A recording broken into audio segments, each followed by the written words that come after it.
Jim, what is meant by sportification of martial arts? Well, sport, making things safe, does that, yes, but it's a necessary thing so people won't be hurt.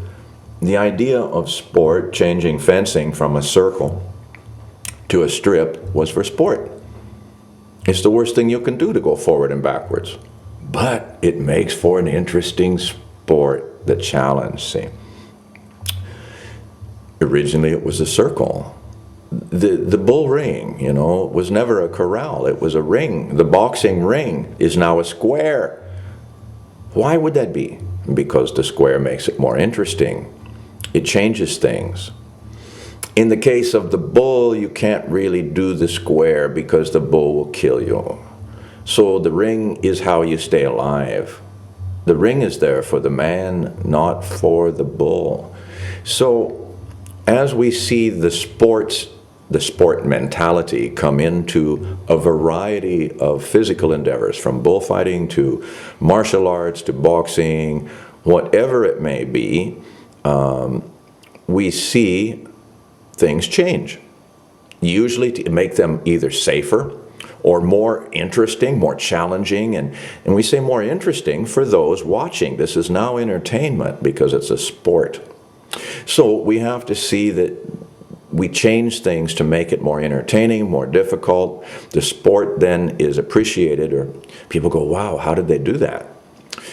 In the old days, the sport would not have worked, because if it were facing, let's say, the true circle like in fencing, the full arsenal that a master fencer from the old days would use would be totally different than the arsenal that the fencer today would use, which is comprised of 2, 3, at the tops, maybe 4 moves, 3 moves. That's the game, that's the whole thing, is speed. And the logic of how modern fencing is done with electric foil, etc., it just wouldn't apply in any form to reality. It is there for entertainment, to keep something perhaps alive where it wouldn't stay alive if it were in its combat form, because nobody carries swords anymore around on the street. Well, maybe in Portland and places, but not here anyway. So anyway, it's something that most of us don't do. So where would I learn? Well, you go to a fencing school, because it's kept it alive due to the sport. Whereas in the past, it was very much disappearing because nobody did that. So sport is a diluted, it is watered down, but is it dumbed down? No, I wouldn't call it dumbed down, because it's there for a reason, as I just outlined, safety, blah, blah, blah, all that stuff. And those are good things. So it's well done, it's well put together. So dumbed down, not so much, but just changed, altered due to its now sport nature. We might say that the sport is something we can practice, we get our timings down, we can learn to control the weapon, and it has value. If one wants to go beyond the sport, learn the actual deadly combat of whatever we're talking, not just fencing, then do that. But martial arts have definitely been changed over the years to make them more publicly acceptable. It really wasn't dumbing down, although it kind of looks that way in some instances. But it was just making it presentable for the public. You know the difference between do and jitsu. Judo, jujitsu. Karate do, karate jitsu. Aiki-jitsu, aikido.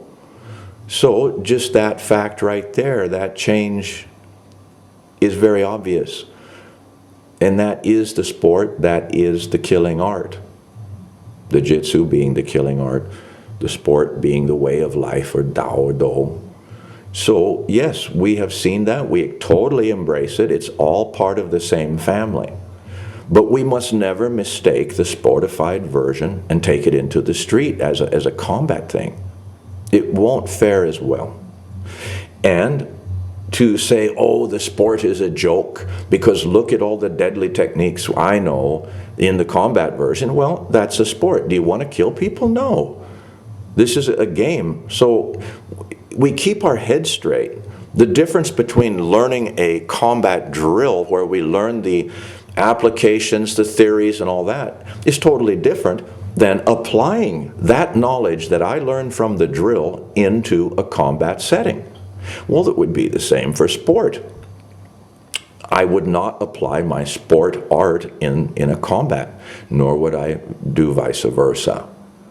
They may overlap here and there, but I do think that both have value, both have a good energy about them, and neither one should be vilified as being the lesser because there's a reason for these things. They are not lesser, they're just something different.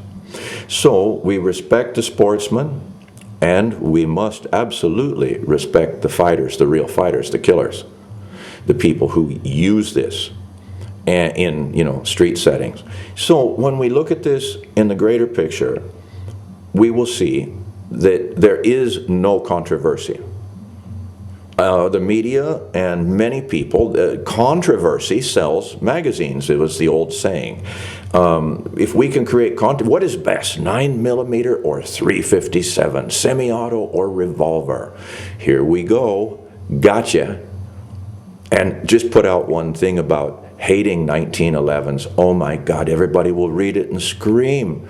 How dare you?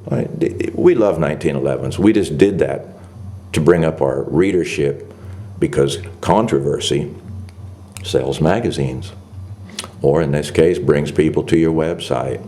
So controversy is what people do. Well, could you call them shit stirrers for their own gain? Yes, very easily. But in reality, in a mind like my own, there is no controversy. We're one and the same. The sport is my offspring, my son, my daughters. Why would I eat my offspring, cannibalize my children? Because I practice the real thing, I think that I may be better or anything. No. These people have wonderful things. There's so much to learn from the sports. The sports medicine has done miracles that we can take from them and bring back into our combat sports, our combat techniques. So one should be, reciprocating of the other. And I see them both on equal ground, and I don't see that one is diluted and the other is not. I just see them in different contexts and use them for their value for each of where they're at, what they're doing, what they're trying to sell me. And for that, I'm 100%. So again, an open mind can take you way down the road and allow so much to come into your field of knowledge. A closed mind, that's an immediate stop. And I don't stop. I just keep rolling, man. Because I'm Jim Keating. Thanks for listening.